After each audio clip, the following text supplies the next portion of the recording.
નમસ્તે વિદ્યાર્થી મિત્રો, કેમ છો બધા? મજામાં છો ને? હું શાંતિ કુમાર કોઠારી વિદ્યાલય બાલ ભારતીમાંથી નીતાબેન. આજે હું તમને શ્રેણી 6 વિષય ગુજરાતી નો પાઠ 11 જેનું નામ છે એક જાદુઈ પત્રની વાર્તા. પાઠના લેખક છે ડોક્ટર રતિલાલ બોરીસાગર અને પાઠનો પ્રકાર છે હાસ્ય કથા. હવે આપણે સૌથી પહેલા લેખક પરિચય મેળવી લઈશું. તો ડોક્ટર રતિલાલ બોરીસાગરનો જન્મ 31/8/1938 ના રોજ થયો હતો. ડોક્ટર રતિલાલ બોરીસાગર અમરેલી જિલ્લાના સાવરકુંડલાના વતની છે અને હાલ તેઓ અમદાવાદમાં રહે છે. તેઓ ગુજરાત રાજ્ય પાઠ્યપુસ્તક મંડળ ગાંધીનગરના નાયબ નિયામક રહી ચૂક્યા છે. હાસ્ય સાહિત્ય ક્ષેત્રે તેમણે પોતાની આગવી શૈલી પ્રાપ્ત કરી લીધી છે અને લોકોના દિલ જીતી લીધા છે. તેમના હાસ્ય લેખોમાં જીવનની સામાન્ય અસામાન્ય સ્થિતિમાંથી વિશિષ્ટ નિરીક્ષણ તથા મર્મગ્રાહી દ્રષ્ટિથી હાસ્ય નિષ્પન્ન થાય છે. માણસની ચિત્ર વિચિત્ર ખાસિયતોનું વેધક ચિત્ર તેમના સર્જનમાં ઉપસે છે. મરક મરક અને આંદોલનનો એ તેમના જાણીતા હાસ્ય ગ્રંથો છે. આ ગ્રંથોની વિવિધ પારિતોષિકો પણ પ્રાપ્ત થયા છે. હવે પાઠ એક કાલ્પનિક વાત છે કે જેમાં બે વાત લેખકે આપણને રજૂ કરી છે. એક કાલ્પનિક ઘટનાનો આશરો લઈ તેમણે એક વિશિષ્ટ પરિસ્થિતિ ઊભી કરીને પૂરેપૂરી એને ચગાવવાનો પ્રયત્ન કર્યો છે. એક જાદુઈ પત્રની આ વાર્તામાં લેખકે ખરેખર વાર્તા જેવો રસ નિષ્પન્ન કર્યો છે. પ્રસંગોની રજૂઆત, સંવાદોની વેધકતા તથા નર્મયુક્ત ગદ્ય શૈલી દ્વારા હાસ્ય કથાનો સુંદર પરિચય આપણને લેખક કરાવે છે. હવે આપણે સૌથી પહેલા પાઠનું વાંચન કરતા જઈશું અને પછી એને સાથે સાથે ચર્ચા એટલે કે સમજતા પણ જઈશું. નિરંજન એક રવિવારે મારે ત્યાં આવ્યો. લેખક કહે છે કે નિરંજન એક દિવસ એટલે કે રવિવારે એમને ત્યાં ગયો અને કહે, ચાલ આજે પહેલા શોમાં ફિલ્મ જોવા જવું છે. તો લેખક એટલે કે સવાલ કરે છે સામે નિરંજનને ટિકિટ લાવ્યો છે. લેખક એવું એમને પૂછ્યું એટલે કે છે કે મેં પૂછ્યું. ટિકિટ ન લાવ્યો ન હોય તો આજે રવિવારે ફિલ્મ જોવાની વાત પણ કેવી રીતે થઈ શકે? તું ચાલતો ખરો, કોઈ મેળ પડી જાય તો ઠીક છે, નહીતર પાછા. નિરંજન લેખકને કહે છે કે ચાલો તો ખરા, ટિકિટ મળશે તો ઠીક છે, નહીતર આપણે ફિલ્મ જોયા વગર પાછા આવીશું. થિયેટર કંઈ બહુ દૂર ન હતું ને ઘેર ખાસ કંઈ કામ પણ ન હતું એટલે હું એની સાથે નીકળ્યો. પણ થિયેટર પર હાઉસફુલનું પાટિયું ઝૂલતું હતું. હાઉસફુલ થિયેટર એટલે કે સિનેમા અને હાઉસફુલ એટલે જ્યાં બેસવાની જગ્યા નથી એવી જે વ્યવસ્થા થઈ ગયું હોય એને હાઉસફુલ કહેવામાં આવે છે. પ્રેક્ષકોથી ભરેલું. હાઉસફુલ મતલબ પ્રેક્ષકોથી ભરેલું. કેમ? હું ખોટું કહેતો હતો? આજે યાર પત્તો જ ન ખાય. મેં કહ્યું, નિરંજન ઘડીભર તો ઝંખાણો પડી ગયો પણ એકાએક તેનો ચહેરો ચમકી ઉઠ્યો. તેણે ખિસ્સામાંથી એક કાગળ કાઢીને મારા હાથમાં મૂક્યો. છાપેલા લેટરપેડ પર કશું લખ્યું હતું. લેટરપેડ એટલે કોઈ સંસ્થા હોય એનું નામ સરનામાવાળો જે ઉપર મથાળે નામ સરનામું લખેલું હોય એવો જે કાગળ હોય એને આપણે લેટરપેડ કહેવાય છે. ઘણીવાર ખરાબ અક્ષરોમાં લખાયેલું વાંચ્યું છે એટલે કે વાંચવાનો પ્રયત્ન કર્યો છે. મારા પોતાના અક્ષર પણ કંઈ ખરાબ કે બહુ સારા નથી, પણ આ પત્રના અક્ષરો જેવા ખરાબ અક્ષરો મેં આજ સુધી ક્યારેય જોયા ન હતા. જેમ સુલેખનની હરીફાઈઓ થાય છે તેમ જો કુલેખનની હરીફાઈઓ યોજાય તો આ અક્ષરોનો લખનારો જ્યાં સુધી એમાં ભાગ લે ત્યાં સુધી બીજા કોઈને ઇનામ ન મળે. આપણે સુલેખન એટલે કે સારા અક્ષરની આપણે પરીક્ષાઓ લેતા હોય છે વિદ્યાર્થીઓને આપણે શાળામાં એક ફકરો લખવા આપીએ, સુલેખન લખીએ કે જેના સારા અક્ષર હશે એનો પ્રથમ નંબર, બીજો નંબર, તૃતીય નંબર, એટલે નંબર આપીશું. પણ અહીંયા લેખક કહે છે કે આ અક્ષરો તો એટલા ખરાબ છે કે જો આ ખરાબ અક્ષરોની હરીફાઈ થતી હોય અને એમાં જો આ કાગળ મૂકવામાં આવે, આ વ્યક્તિ જો લખે તો પ્રથમ નંબર એનો જ આવે. અરે ખરાબ અક્ષરોમાં લખાયેલા પત્રોમાં લખાણ કદાચ પૂરેપૂરું ન ઉકલે તેમ બને, અરે જરા પણ ન ઉકલે એમ પણ બને. પરંતુ પત્ર કઈ ભાષામાં લખાયેલું છે એ તો ઉકેલવાનું બહુ મુશ્કેલ હોતું નથી. પણ આ પત્ર તો કઈ ભાષામાં લખાયેલો છે તેની પણ સમજ પડે તેમ ન હતી. આમાં શું લખ્યું છે? મેં નિરંજનને પૂછ્યું. લેખક નિરંજનને પૂછ્યું. એની તો મને પણ સમજ પડતી નથી, પણ આ મારા એક દૂરના કાકાનો લખેલો પત્ર છે. મારા કાકા પોતે પણ એમણે એકવાર લખેલું લખાણ ફરી વાંચે છે ત્યારે પૂરું ઉકેલી શકતા નથી. એટલે નિરંજન લેખકને કહે છે કે આ મારા એક દૂરના કાકા છે, એમણે પત્ર લખેલો છે ને એમના અક્ષર છે. એમણે આ પત્ર વાંચીને મને મારા કાકી પાસે મોકલ્યો હતો. આમ તો મારા કાકી પણ મારા કાકાનું લખેલું કશું વાંચી શકતા નથી. વયવિશાળ એટલે યોગ્ય ઉંમરના બાળકો થાય એટલે મા બાપ એમની સગાઈ કરે છે. વયવિશાળ એટલે સગાઈ. પછી મારા કાકાએ મારા કાકીને જે પત્ર લખેલા તે કાકીએ લગ્ન પછી મારા કાકા પાસે વાંચવાનો પ્રયત્ન કર્યો. મારા કાકા એ તો પૂરેપૂરા ઉકેલી શક્યા તો ન હતા, પણ યાદશક્તિને આધારે ને વધુ તો કલ્પનાને આધારે મારા કાકાએ એ પત્રોમાંથી કેટલું ઉકેલી આપ્યું હતું. આજે પણ મારા કાકા ના એ પ્રેમ પત્રો ખુલ્લા રખડતા હોય છે, કેમ કે કોઈ વાંચી જાય તેવો ભય હોતો નથી. નિરંજન એના કાકાના અક્ષરો ઉકેલી શક્યો ન હતો, પણ એ અક્ષરો વિશેનો એનો અભ્યાસ ઘણો ઊંડો હોય એમ લાગ્યું.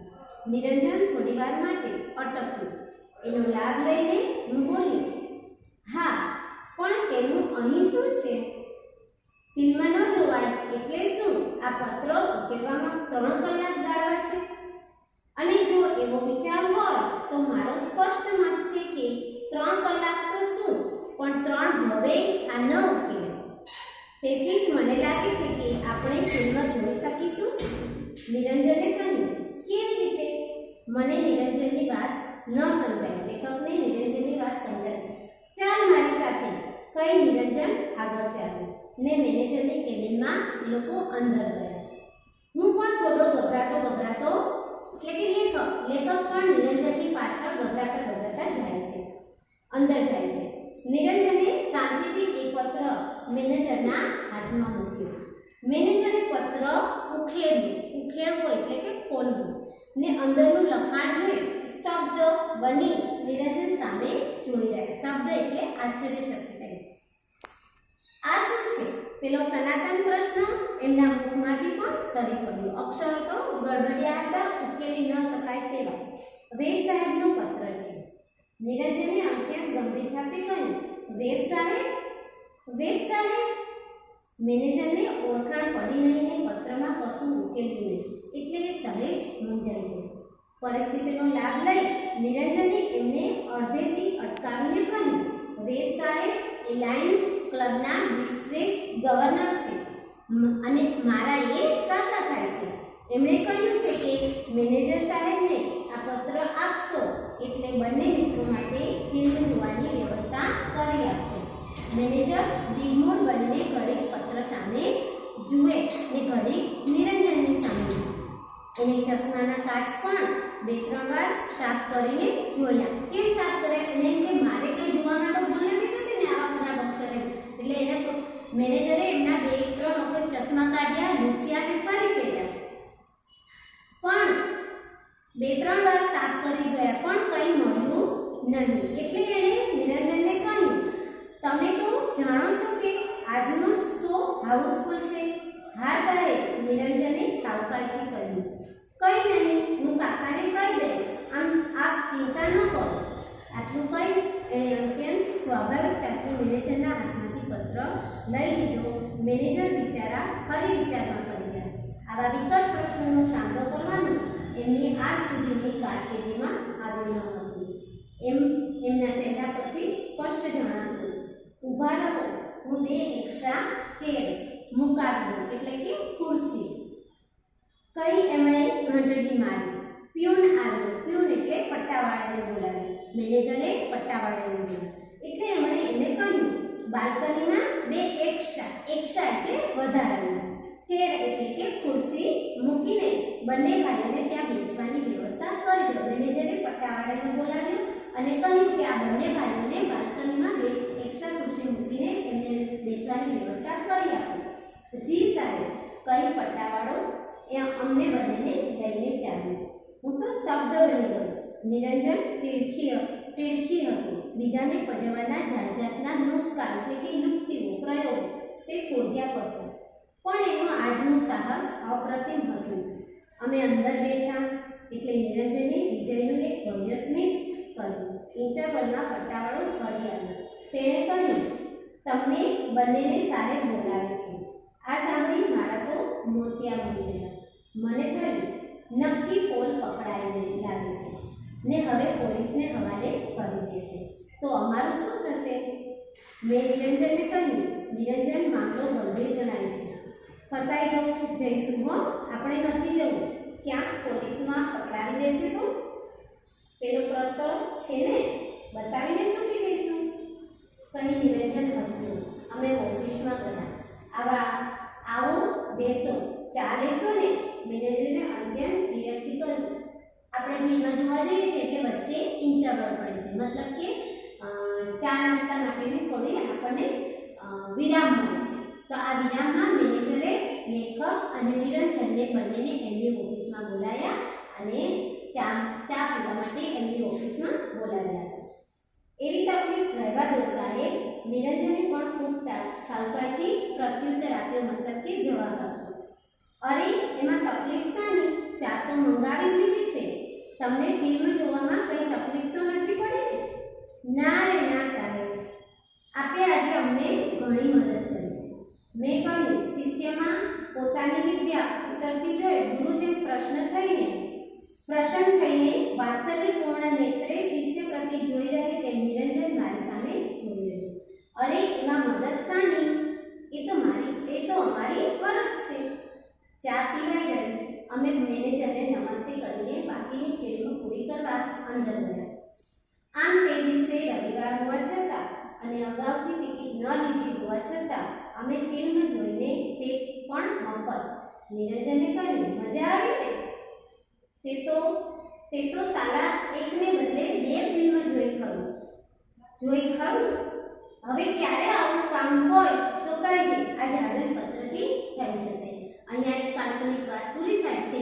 નિરંજન અને લેખક બંને રવિવારના દિવસે વેદ સાહેબના નામનો લખેલો પત્ર લઈ અને સિનેમાગૃહમાં જાય છે અને એ પત્ર મેનેજરને આપે છે અને બંને જણા મફતમાં ફિલ્મ જોઈને પાછા આવે છે.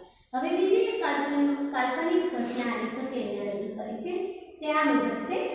એક સુવિખ્યાત કંપનીમાં કેટલાક ક્લાર્ક લેવાના હતા. મેં અરજી કરી હતી. 15 દિવસ પછી મારો ઇન્ટરવ્યૂ હતો. મને આ જાદુઈ પત્ર લઈને કંપનીના મેનેજરને મળવાનું ખૂબ સૂચ્યું. જ્યાં દેવદૂતો પગ મૂકતા ડરે છે, ત્યાં મૂર્ખાઓ ડૂબી જાય છે. એ ઉક્તિ મેં ઘણીવાર સાચી થયેલી છે. મેં નિરંજનને વાત કરી ને પેલો પત્ર આપવા કહ્યું. નિરંજને કહ્યું, પત્ર આપવામાં તો કશો વાંધો નથી, પણ તમે એનો ઉપયોગ કરતા નહીં આવડે તો નોકરી તો બાજુ પર રહેશે ને ક્યાંય ભરાઈ પડીશ. પણ મને હવે આત્મવિશ્વાસ આવી ગયો. મેં કહ્યું, તારી સાથે રહીને મેં એ આવડત કેળવી લીધી છે. ગુરુએ શિષ્ય પર ભરોસો રાખવો જોઈએ. એક વખત એક સારી એવી કંપની હતી. એની અંદર કેટલાક ક્લાર્ક લેવાના હતા. એટલે લેખક હવે નિરંજનનો જે વેદ સાહેબનો લખેલો પત્ર લઈ નિરંજન પાસે માંગવા આવે છે અને કહે છે કે મને પેલો પત્ર આપ. નિરંજન એને સમજાવે છે કે તને ઉપયોગ કરતા નહીં આવડે તો તું ભરાઈ પડે છે, પણ છતાં લેખકે પત્ર લઈને ઇન્ટરવ્યૂ આપવા જાય છે. નિરંજને મને પત્ર આપ્યો. પત્ર લઈને હું કંપનીની હેડ ઓફિસે પહોંચ્યો. મેનેજર પીએ ને એમે ચિઠ્ઠી મોકલી કહેલાવ્યું કે લાયન્સ ક્લબના ડિસ્ટ્રિક્ટ ગવર્નરનો પત્ર લઈ હું મેનેજર સાહેબને મળવા માંગુ છું. થોડી વારમાં તેડું આવ્યું. મેનેજરના પીએની ઓફિસમાં મને લઈ જવામાં આવ્યું. મારી ગભરામણ વધતી ગઈ. મારાથી કંઈ ગલ્લા થઈ જાય એટલે કે આડું ગલ્લા એટલે કંઈક આડું બોલાય જાય તે પહેલાં જ મેં મારું અમોઘ શસ્ત્ર વાપરી નાખ્યું. એકદમ પેલો પત્ર મેં પીએના હાથમાં મૂકી દીધો. પત્ર જોઈને એ ચમક્યા. તેણે કહ્યું, આ તો વેદ સાહેબનો પત્ર છે. હા, મેં કહ્યું. તમે એમને ક્યાંથી ઓળખો? મારા કાકા મીન્સ એટલે કે મારા મિત્રના કાકા છે. પત્રમાં શું લખ્યું છે? પેલો સનાતન પ્રશ્ન તેના મુખમાંથી પણ સરી પડ્યો. મેં પત્ર ઉખેડ્યો નથી. ઉખેડ્યો હોત તોય કહી તે હસ્યાને ઊભા થઈને અંદરની કેબિનમાં ગયા. હું ખરેખર ગભરાઈ ગયો. કુરુક્ષેત્રના મેદાનમાં, કુરુક્ષેત્ર એટલે કૌરવો પાંડવો વચ્ચે જે સ્થળે યુદ્ધ થયું હતું એ યુદ્ધનું જે મેદાન છે એને શું કહેવામાં આવે છે? કુરુક્ષેત્રનું મેદાન. કુરુક્ષેત્રના મેદાનમાં મૂંઝાઈ ગયેલા અર્જુન જેવી મારી સ્થિતિ હતી. પણ મારો કૃષ્ણ નિરંજન ત્યાં હાજર ન હતો. થોડી વારે પીએ બહાર આવ્યો ને કહ્યું, અંદર જાઓ, સાહેબ બોલાવે છે. હવે તો ધ્રુજવા લાગ્યો. ઘણી વાર તો મને થયું કે અહીંથી નાસી છૂટું, પણ એમ કરવામાં હિંમત ચાલી. ફાંસીની ખોલી તરફ જતો હોય તેમ ઘસડાતી પગે હું અંદર ગયો. અંદર સાહેબ બેઠા હતા. હું અંદર ગયો ત્યારે એ પત્ર ઉકેલવામાં મશગુલ હતા. હું જઈને ઊભો રહ્યો એટલે કહે, બેસો. હું બેઠો એટલે એમણે પૂછ્યું, તમે વેદ સાહેબને કેવી રીતે ઓળખો? મારા મિત્ર નિરંજન વેદના એ કાકા થયા. એટલે કે મારો મિત્ર નિરંજન છે એમના આ વેદ સાહેબ કાકા છે. મને લાગ્યું કે પત્રની અસર થઈ રહી છે. એમ નિરંજન તમારો મિત્ર છે? વેદ સાહેબ લેખકને પ્રશ્ન સામે કરે છે કે એમ નિરંજન તમારો મિત્ર છે? સારું, આ પત્ર તો મારો જ છે, મારા જ અક્ષર છે. સ્વગત બોલતા હોય એમ કહ્યું. પણ શું લખ્યું છે તેનો અત્યારે ખ્યાલ આવતો નથી. તમે કહો છો કે આ પત્ર મારા પર લખાયેલો છે, પણ એનો મેળ બેસતો નથી. મેં મારી ઉપર કદી પત્ર લખ્યો હોય એવું મને યાદ આવતું નથી. વેદ સાહેબ પેલા લેખક નિરંજનના મિત્ર જે લેખક છે એમને કહે છે કે મેં આવો પત્ર ક્યારે લખ્યો હોય એવું મને યાદ નથી. આ સાંભળીને મને તો ધરતી ખસતી લાગી. સાહેબના ટેબલ પર પડેલા પાટિયા પર મારી નજર પડી. લખ્યું હતું એનજી વેદ. એટલે વેદ સાહેબનું નામ શું હતું? એનજી વેદ. મારું નસીબ મને ખુદ વેદ સાહેબ પાસે ખેંચી લાવ્યું હતું. લેખક જ્યાં ઇન્ટરવ્યૂ આપવા આવ્યા હતા એ જે કંપની હતી એના મેનેજર વેદ સાહેબ જ હતા અને લેખક એમની પાસે વેદ સાહેબનો જ પત્ર લઈને વેદ સાહેબ પાસે પહોંચી ગયા હતા. મેં નિરંજનની વાત કરી હોત તોય આ ગોટાળો ન થાય. જોકે વેદ સાહેબ તો હજુ પત્ર લખવામાં જ પ્રવૃત્ત હતા, ઉકેલવામાં જ પ્રવૃત્ત હતા.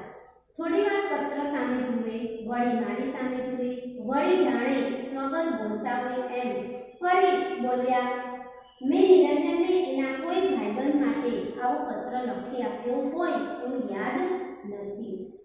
એ જો ખ્યાલ આવે એવું યાદ નથી. પણ આ લેટર પેડ ને અક્ષર તો મારા જ છે. માત્ર પત્ર કોને ઉદ્દેશીને લખ્યો છે તેનો ખ્યાલ આવતો નથી. જો આ ખ્યાલ આવે તો કંઈક સમજાય. ઓલ રાઈટ એટલે ઓલ રાઈટ મતલબ બધું બરાબર છે. તમારે કામ શું છે? સાહેબ, હવે લેખક કહે છે, સાહેબ મેં અહીં ક્લાર્કની નોકરી માટે અરજી કરી છે. ઓહો, એમ વાત છે. અઠવાડિયા પછી તપાસ કરજો. વેદ સાહેબ લેખકને કહે છે કે અઠવાડિયા પછી તમે તપાસ કરજો, નોકરી હશે તો હું તમને આપી દઈશ. અને આજે હું વેદ સાહેબની ઓફિસમાં હું ક્લાર્ક છું. અલબત્ત પેલો જાદુઈ પત્ર વેસાયત પાસે રહી ગયો. એનો અફસોસ મને ને નિરંજનને દિવસો સુધી રહ્યા કરતો હતો.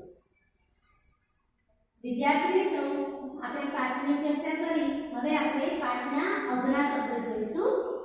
થિયેટર એટલે કે સિનેમાગૃહ, વૈવિશાળ એટલે સગાઈ, મેનેજર એટલે સંચાલક, કોઈ પણ સંસ્થાની જે વહીવટ સંભાળતા હોય, વ્યવસ્થાપક હોય એને સંચાલન કરે. ઉખેડવું એટલે કે ખોલવું, કાગળ ખોલ્યું તો ને ઉખેડ. સ્નાતક એટલે કાયમી. ડિસ્ટ્રિક્ટ એટલે ગવર્નર. ડિસ્ટ્રિક્ટ ગવર્નર એટલે કે જિલ્લાના વડા અધિકારી. ઠાવકાઈ એટલે ગંભીરતા. દ્રિઢમૂળ એટલે આશ્ચર્યચકિત. નુસ્ખા એટલે કે પ્રયોગ. અપ્રતિમ એટલે અજોડ. નેત્ર એટલે આંખ. પ્રતિ સામે. ઇન્ટરવ્યુ મુલાકાત. પીએ એટલે અંગત મદદનીશ. ગલ્લા તલ્લા બહાના બતાવવા અથવા તો આડું અવળું કંઈક થઈ જવું. અમોઘ અચૂક. મીન્સ એટલે. ખોલી એટલે કે ઓરડી. મશગુલ એટલે તલ્લીન, કોઈ કામમાં આપણે તલ્લીન થઈ જાય છે ને, આજુબાજુ કોઈ બોલાવે તો પણ આપણું ધ્યાન નથી હોતું, એને કહેવાય તલ્લીન. સ્વગત એટલે મનમાં. ગોટાળો મતલબ ગરબડ. પ્રવૃત્ત મશગુલ. ઓલરાઇટ એટલે બધું બરાબર છે. ક્લાર્ક એટલે કારકુન. હવે વિદ્યાર્થી મિત્રો, આપણે પાઠના અઘરા શબ્દો જોયા. હવે આપણે રૂઢિપ્રયોગ જોઈ લઈશું. જંપાણા પડી જવું મતલબ એનો અર્થ થાય છોભીલા પડી જવું. બીજો રૂઢિપ્રયોગ સ્તબ્ધ થઈ જવું એટલે કે આશ્ચર્યચકિત થઈ જવું. ઠાવકાઈથી કહેવું, ગંભીરતાથી કહેવું. મોતિયા મરી જવા, હિંમત હારી જવી. ભરાઈ પડવું, ફસાઈ જવું. હવે પાઠની અંદર તમે પુસ્તકમાં જોશો તો એમાં પાછળ પાના નંબર 10 ઉપર ભાષા સંસ્થા આપી છે. એમાં નામપદ વિશેની સમજૂતી આપી છે, તો એની ચર્ચા હું થોડી તમને સમજાવી દઉં છું. તો ભાષા સંસ્થામાં નામપદ. તો નામપદ એટલે શું? તો કોઈ પણ વાક્યની અંદર વ્યક્તિ, પદાર્થ અને વસ્તુની ઓળખ આપતા શબ્દોને નામ કહે છે, નામપદ કહે છે. બરાબર છે? ફરી પાછું, કોઈ પણ વાક્યની અંદર વ્યક્તિ, પદાર્થ અને વસ્તુની ઓળખ આપતા શબ્દોને નામ કહે છે. તેનું ઉદાહરણ આપણે અહીંયા લીધું છે. જુઓ કેટલાક વાક્યો છે. તે ટિકિટ લાવ્યો છે. વાક્યની અંદર જે ટિકિટ શબ્દ છે એ શું છે? નામપદ છે. નામ છે એટલે કે નામપદ છે. પછી વેદ સાહેબનો પત્ર છે, તો આમાં જે લીટી કરેલી છે એ શબ્દ વેદ સાહેબ એ નામપદ છે. કાગળ કાઢીને મારા હાથમાં મૂક્યો, તો એની અંદર લીટી કરી છે હાથ, તો હાથ એ નામપદ છે. નિરંજન એક રવિવારે મારે ત્યાં આવ્યો. અહીંયા બે નામપદ છે વાક્યની અંદર, નિરંજન અને રવિવાર, બંને શબ્દો નામપદ છે. હવે આગળના જે વાક્યની અંદર કેટલાક આપણે અહીંયા જોયું કે વ્યક્તિ, પદાર્થ અને વસ્તુ, બરાબર છે, આવા શબ્દો જે સૂચવતા હોય એને આપણે શું કહીએ છીએ? નામપદ. તો જે વ્યક્તિનું સૂચન કરતા હોય એ વ્યક્તિવાચક, જાતિનું સૂચન કરતા હોય એ જાતિવાચક કહેવાય, સમૂહનું સૂચન કરતા હોય એ સમૂહવાચક કહેવાય, ક્રિયાનું સૂચન કરતા હોય ક્રિયાવાચક કહેવાય. તો અહીંયા મેં એની થોડી સમજૂતી આપું છું કે વ્યક્તિને સૂચવતા જે શબ્દો હોય વાક્યની અંદર એ વ્યક્તિવાચક કહેવાય છે. દાખલા તરીકે રોશની, દિયા. પછી એ રીતે પદાર્થને સૂચવતા જે શબ્દો હોય વાક્યની અંદર એ દ્રવ્યવાચક કહેવાય. અને દ્રવ્યમાં શું આવે? ઘી, તેલ, કેરોસીન, પાણી, આ બધું. ત્યાર પછી જાતિને સૂચવતા જે શબ્દો વાક્યની અંદર હોય એને જાતિવાચક કહેવાય છે. એનું ઉદાહરણ છે ગાય, છોકરો, બકરી. બરાબર છે? આ ગાય અને બકરી એ પ્રાણીઓનું સૂચન કરે છે, જ્યારે આ છોકરો એ જાતિનું સૂચન કરે છે કે એ છોકરો છે, છોકરી હોય તો એ પણ જાતિનું સૂચન કરે છે. પછી સમૂહને સૂચવતા જે વાક્યની અંદર ના શબ્દો હોય એને સમૂહવાચક શબ્દો કહેવાય, જેમ કે લશ્કર, ટોળું, વર્ગ. ભાવને સૂચવતા જે વાક્યની અંદર શબ્દો હોય એ ભાવવાચક છે, જેમ કે પ્રેમ, ગુસ્સો, નફરત. ક્રિયાને સૂચવતા શબ્દો ક્રિયાવાચક કહેવાય છે, દોડ, ખેંચ. વિદ્યાર્થી મિત્રો, આપણે નામપદની સમજૂતી મેળવીને હવે પાઠની અંદર આવેલા સમાનાર્થી શબ્દો, વિરોધી શબ્દો અને શબ્દ સમૂહની થોડી ચર્ચા કરી દઉં છું. સૌથી પહેલા છે જોડણી સુધારો, મતલબ ટિકિટ. ટિકિટની જોડણી આ રીતે મેં લખેલી છે અહીંયા, એ પ્રમાણે તમે જોઈ લેજો અને પછી ચોપડામાં લખજો. સમાનાર્થી શબ્દો છે મેળ, મેળ એટલે સંજોગ. અમોઘ, અમોઘ એટલે અમોઘનું સમાનાર્થી સફળ. વ્યવસ્થા, વ્યવસ્થાનો સમાનાર્થી ગોઠવણ. સમજણ, સમજણનું સમાનાર્થી ડાપણ. સનાતન, સનાતનનું કાયમી. અપ્રતિમ, અજોડ. હવે વિરોધી શબ્દ છે મુશ્કેલ એટલે સરળ. શાંતિ, અશાંતિ. સ્મિત, રુદન. પ્રવૃત્ત, નિવૃત્ત. વિવેક, અવિવેક. હવે પાઠની અંદર આવેલા શબ્દ સમૂહ. મથાળે છાપેલા નામ સરનામા વાળો કાગળ. મથાળે છાપેલા નામ સરનામા વાળો કાગળ એટલે એને શું કહેવાય? લેટર હેડ કે લેટર પેડ, બરાબર, બંને કહેવાય. પછી બીજું છે શબ્દ સમૂહ કૌરવો પાંડવો વચ્ચે જ્યાં યુદ્ધ થયું તે સ્થળ. ફરી પાછું વાંચું છું. કૌરવો પાંડવો વચ્ચે જ્યાં યુદ્ધ થયું તે સ્થળ એને કહેવાય કુરુક્ષેત્ર. પાઠમાં કુરુક્ષેત્ર શબ્દ આવ્યો. હવે વિદ્યાર્થી મિત્રો, ગૃહ કાર્ય આજે તમને ફોટો મોકલું એ તો તમારે કરવાનું જ છે.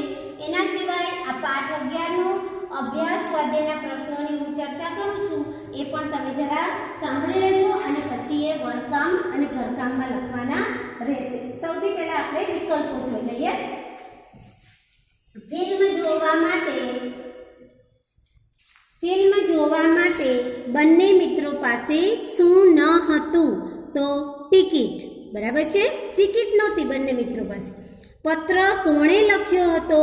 તો પત્ર નિરંજનના કાકા, જે દૂરના કાકા હતા, એમણે લખ્યું. મેનેજર પત્રને વાંચી શક્યા નહીં, મતલબ એનો જવાબ છે પત્ર ખરાબ અક્ષરે લખાયેલો હતો. બંને મિત્રોને શેનો અફસોસ હતો? તો એનો જવાબ છે પત્ર વેદ સાહેબ પાસે રહી ગયો. હવે પ્રશ્ન 2, નીચેના પ્રશ્નોના ઉત્તર આપો. એ હું બોલું છું, તમે ધ્યાનથી સાંભળજો અને પછી લખજો. નિરંજન અને તેના મિત્રએ ફિલ્મ જોવા જવાનું ક્યારે નક્કી કર્યું?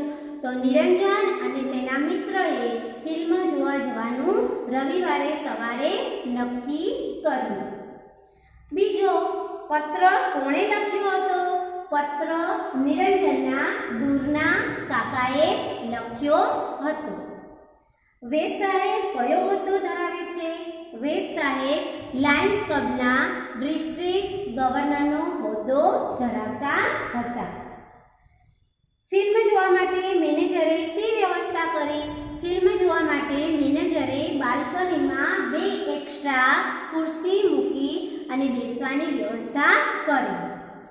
નિરંજનના મિત્રને ક્યાં અને કઈ નોકરી મળી? નિરંજનના મિત્રને વેદ સાહેબની ઓફિસમાં ક્લાર્કની નોકરી મળી હતી. આ તો આપણું પાઠ 11નો અભ્યાસ. હવે સ્વાધ્યાયના પ્રશ્નો છે.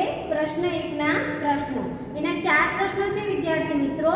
એ 4 પ્રશ્નો તમારે જાતે લખવાના રહેશે. સ્વાધ્યાયનો પ્રશ્ન 1, પ્રશ્ન 3, પ્રશ્ન 4, પ્રશ્ન 5. આ જે પ્રશ્નો હું બોલી એ પ્રશ્નો તમારે જાતે વર્કબુકમાં એટલે કે વર્ક કાર્યની નોટમાં તમારે કરવાના રહેશે. અસ્તુ. જય હિન્દ, જય સરસ્વતી.